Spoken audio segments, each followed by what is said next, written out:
Hello students, welcome back to my channel Shipra classes. कैसे हैं आप लोग? जैसे जैसे एग्ज़ाम पास आ रहा है आपकी प्रिपरेशन अच्छी चल रही होगी।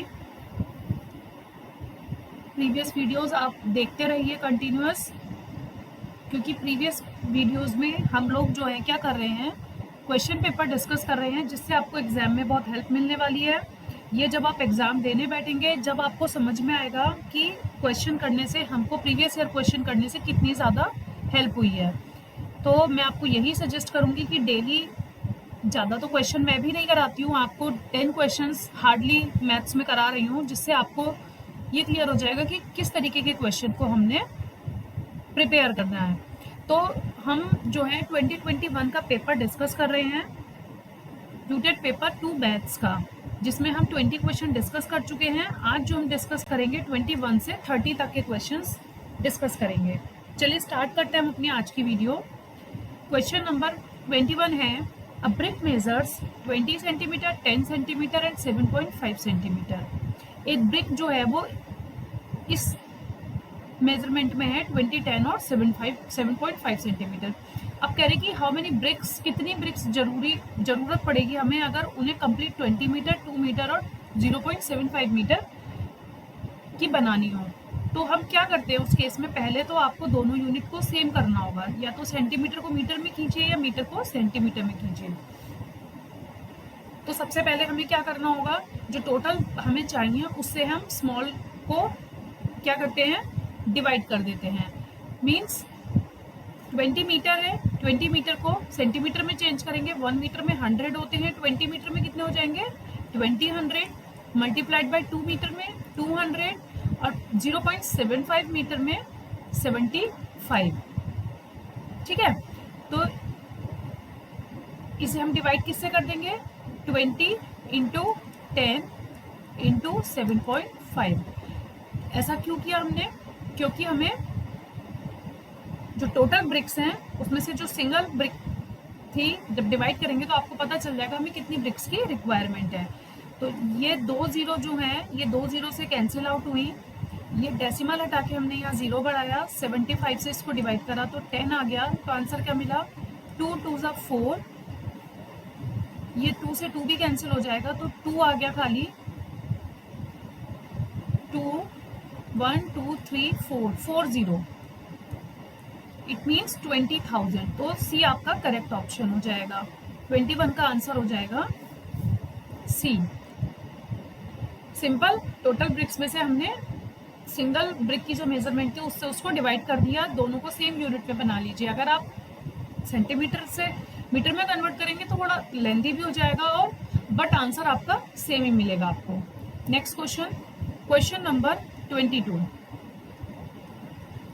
3 circles touch each other externally. अब 3 सर्किल हैं, आपस में एक दूसरे से बाहर से टच कर रहे हैं। किस तरीके से, जैसे 1, इसको बाहर से दूसरा सर्किल इस तरीके से टच करेगा, बाहर से, ठीक है ना। ऐसे ही हम एक और सर्किल ड्रॉ कर लें तो वो ऐसे इस तरीके से टच करेगा, ठीक है। The distance between their centre is 5 centimetre. Distance जो है वो क्या है, देयर सेंटर्स, सेंटर से उनकी डिस्टेंस मीन्स यहाँ से लेके यहाँ तक की दूसरे सेंटर तक की डिस्टेंस गिवन है। ऐसे ही इस सेंटर से इस सेंटर तक की डिस्टेंस गिवन है, और फिर इन दोनों सेंटर्स की डिस्टेंस गिवन है। एक की डिस्टेंस है, इसकी 5 ले लीजिए, इसकी 6 ले ली हमने, और इसकी हमने 7 ले ली। अब क्वेश्चन है find the radius of the circle. तो रेडियस कितनी कितनी होंगी, मीन्स यहाँ से लेके यहाँ तक की डिस्टेंस आपको बतानी है, ठीक है। तो कैसे करेंगे इसको, ये तीनों डिस्टेंस आपको समझ में आ गई। हमने क्या करा, हमने यहाँ पॉइंट्स ले लिए, जैसे इसको x ले लीजिए, y एंड z। अब अगर हम x और y को ऐड करेंगे तो हमें मिलेगा 5। x प्लस y को ऐड करके हमें मिला 5। y से z तक की डिस्टेंस है हमारे पास 6, y प्लस z की डिस्टेंस हमारे पास 6। ऐसे ही x और z तक की डिस्टेंस हमारे पास कितनी है, 7। तो अब ये 3 इक्वेशन आ गई। अब क्या करेंगे, इन तीनों इक्वेशन को सॉल्व कर लेंगे, जिससे हमें एक्स वाई जेड की वैल्यू पता चल जाएगी। वो ही क्या होगी, सेंटर सर्किल की रेडियस होगी।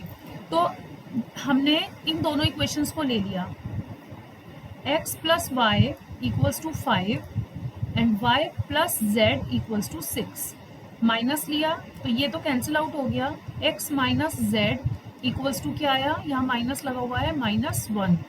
हमारे पास थर्ड इक्वेशन और x और z में है तो यहाँ लिख लेंगे x plus z equals to 7, ये माइनस प्लस में है z तो कैंसिल आउट हो गया, x और x 2x इक्वल 7 में से 1 माइनस करा 6, तो x की वैल्यू आ गई 3।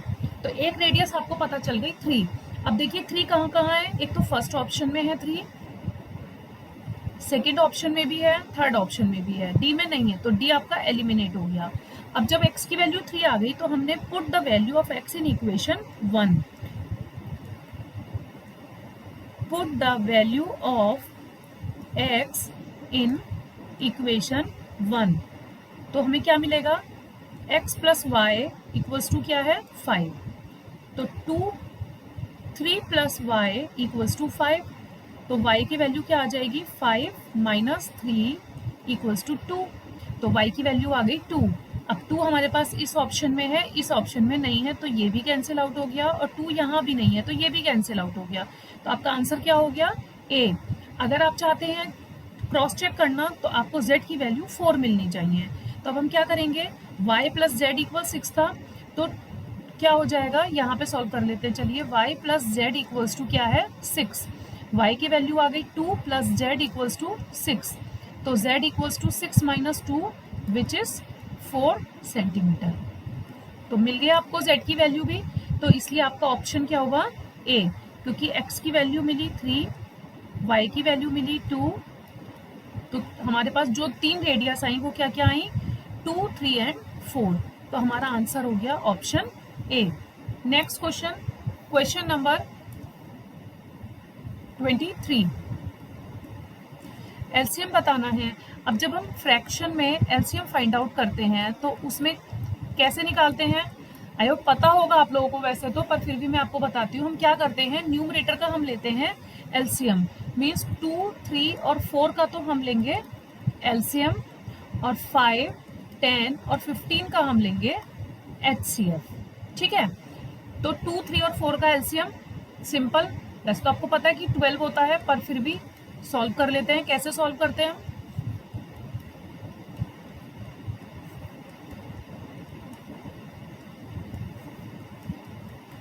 टू 2 सा 4, 4 3 सा 12, तो ये तो आ गया 12, और 5, 10, 15 का एचसीएफ हाईएस्ट कॉमन फैक्टर क्या होगा, 5 से सारी डिजिट्स डिविजिबल है तो हाईएस्ट कॉमन फैक्टर इज 5, तो 12/5 आपका आंसर हो गया, D is your correct answer. Clear. Question number 24, maximum number of common tangents draw two 2 circles when both the circles touch each other externally. Common tangents बतानी है कि जब 2 circle, when both the circle touch each other externally, जब 2 circle जो हैं बाहर से touch करते हैं तो हम उससे कितनी टेंजेंट्स, कितनी कॉमन टेंजेंट्स बना सकते हैं। देखिए ऐसे जब कोई लाइन दोनों सर्कल को टच करके जाती है तो उसे हम बोलते हैं टेंजेंट, ठीक है ना। अब ऐसे ही हम एक और लाइन ले लें,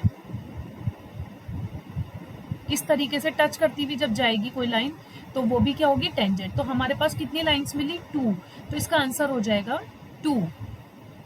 नेक्स्ट क्वेश्चन, क्वेश्चन नंबर 25, इस क्वेश्चन में ये है कि आपको एक पाई चार्ट दिया हुआ है और पूछा जा रहा है the difference between tourist numbers from USA and Japan.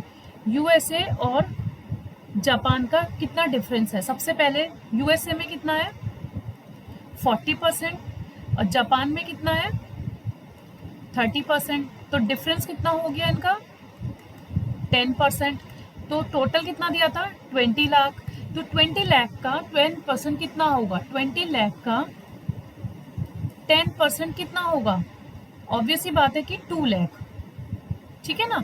इसको सॉल्व करके हमें क्या मिलेगा 2 लाख, तो a is your correct answer. Next question, next question भी उसी पे बेस है। If the number of tourist from UK double up while the total remain the same then the new angle extended the tourist from UK will B.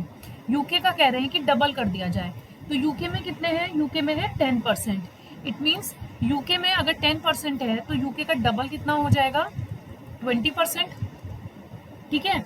अब पूछा जा रहा है कि कितना एंगल, न्यू एंगल जो एक्सटेंड हुआ वो कितना हुआ, कितने डिग्री हुआ। तो उसके लिए क्या होता है, जो 100 हम लेते हैं वो किसके इक्वल लेते हैं, 360 डिग्री के इक्वल लेते हैं। तो 1 किसके इक्वल होगा, 3.6 डिग्री के इक्वल होगा। ये तो बेसिक है, आपको पता होगा। 3.6 हमें निकालना कितना है, 3.6 डिग्री 20%, 3.6 का 20% निकालना है। तो 20% इस तरीके से सॉल्व करेंगे, सॉरी 3.6 का 20%,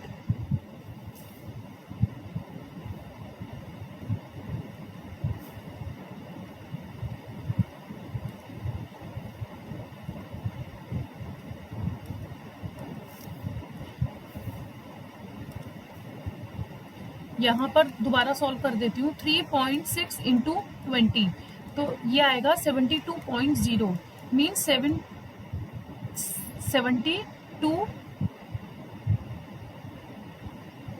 72 डिग्री। तो सी हो जाएगा आपका correct option. Question number 27 pedagogy से है। टीचिंग मेथड दे रखे हैं और किस प्रिंसिपल पे बेस है आपसे पूछा जा रहा है। देखिए, जो डेमोस्ट्रेशन मेथड होता है जिसमें हम डेमो देते हैं, तो उसमें हम देखते हैं, सुनते हैं और समझते हैं। इट मीन्स जो आर का आंसर होगा वो होगा 2। तो आर का 2 आपके पास बी और सी ऑप्शन में है। तो सबसे पहले तो आपके 2 ऑप्शन एलिमिनेट हो गए। इसी तरीके से लैब में क्या करते हैं हम, लैब में लर्निंग बाय डूइंग, खुद करके सीखते हैं। तो एस का हो गया थर्ड, तो एस दोनों में थर्ड है। अब हमें कंफ्यूजन किस में है, एनालाइज में, एनालिटिक में और सिंथेटिक में। तो एनालिटिक मेथड में हम क्या करते हैं, इंडक्टिव रीजनिंग करते हैं। मींस इंडक्टिव रीजनिंग हम कहाँ अप्लाई करते हैं, जब हम कुछ एनालाइज करते हैं। तो पी का होगा 1, it means C is your correct answer. और सिंथेटिक मेथड जो होता है वो होता है डिडक्टिव रीजनिंग। तो ये याद रखिएगा कि इंडक्टिव रीजनिंग में हम एनालाइज करते हैं और डिडक्टिव रीजनिंग में हम सिंथेटिक मेथड यूज करते हैं। ठीक है। Next question, brain storming strategy. Brain storming strategy का मीनिंग क्या होता है, question number 28। Brain storming strategy means जब हमने किसी ग्रुप को कोई टॉपिक दिया और कहा जा रहा है एट द स्पॉट आपको जो भी प्रॉब्लम आ रही है, जो भी इस प्रॉब्लम का सोल्यूशन समझ में आ रहा है, वो हमें बताइए। तो जब हम ब्रेन स्टॉर्मिंग स्ट्रेटेजी मैथमेटिक्स में अप्लाई करते हैं, मैथमेटिक्स टीचिंग, तो वो किस पे बेस्ड होती है, साइकोलॉजिकल, प्रॉब्लम सॉल्विंग और क्रिएटिव। देखिए, जब आपने कोई प्रॉब्लम बच्चे को दी तो वो कहीं ना कहीं माइंड यूज करेगा, मतलब अपनी साइकोलॉजिकल पावर लगाएगा, साइकोलॉजिकल प्रिंसिपल का यूज करेगा, प्रॉब्लम सॉल्विंग प्रिंसिपल, प्रॉब्लम को सॉल्व करने की कोशिश करेगा और आपको कोई ना कोई क्रिएटिव आइडिया देगा। मीन्स वो क्रिएटिव भी सोच रहा है। तो ये तीनों ही ऑप्शन जो है ब्रेन स्टॉर्मिंग स्ट्रेटेजी में अप्लाई किए जाते हैं। तो आपका ऑप्शन डी करेक्ट हो जाएगा। Clear. Next question, question number 29, the nature of mathematics. Mathematics की नेचर कैसी होती है, लॉजिकल। ठीक है, लॉजिक ही तो लगाते हैं। मैथमेटिकल की जो नेचर पूछी जाए अगर कभी भी, तो आप उसका आंसर क्या करेंगे, logical. Last question, question number 30, 3 bells start ringing together. जब इस तरीके का क्वेश्चन आता है कि 3 बेल एक साथ बजती हैं इस टाइम पर और इतने इतने सेकंड बाद फिर वो बजती हैं, तो बताओ कितने टाइम के बाद में वो फिर से एक साथ बजेंगी। तो उस केस में हम क्या करते हैं, जो भी डिफरेंस दिया होता है टाइम का, जैसे यहाँ 12, 15 और 18 दिया है, तो हम इन तीनों का क्या निकाल लेते हैं, एलसीएम। तो एलसीएम निकालने के बाद में जो हमें मिलेगा, इसका आंसर वो मिलेगा 180। आप निकालिएगा, आपका आंसर 180 ही आएगा। तो 180 सेकंड में दे रखा है, तो ये 180 सेकंड हुआ। जब हम इसको मिनट में चेंज करेंगे, 1 मिनट में 60 सेकंड होते हैं, तो 180 में क्या होंगे, 3 मिनट। तो आफ्टर 3 मिनट जो है वो एक साथ बेल बजेगी। 8:35 पे अगर बज रही है तो प्लस इसमें 3 कर दीजिए, तो कितनी हो जाएगी, 8:38। तो आपका आंसर हो जाएगा 8:38 AM। आई होप आपको क्लियर हुआ होगा क्वेश्चन। सारे क्वेश्चंस बहुत सिंपल थे, बस थोड़े से लॉजिक्स लगाने थे और थोड़े आपको कॉन्सेप्ट क्लियर होने चाहिए, जिससे आप क्वेश्चन के फाइनल आंसर तक पहुंच सकते हैं। तो ये आज का हमारा क्वेश्चन पेपर कंप्लीट होता है। वीडियो पसंद आ रही हो तो लाइक, शेयर एंड सब्सक्राइब करना मत भूलिए। And thank you for watching.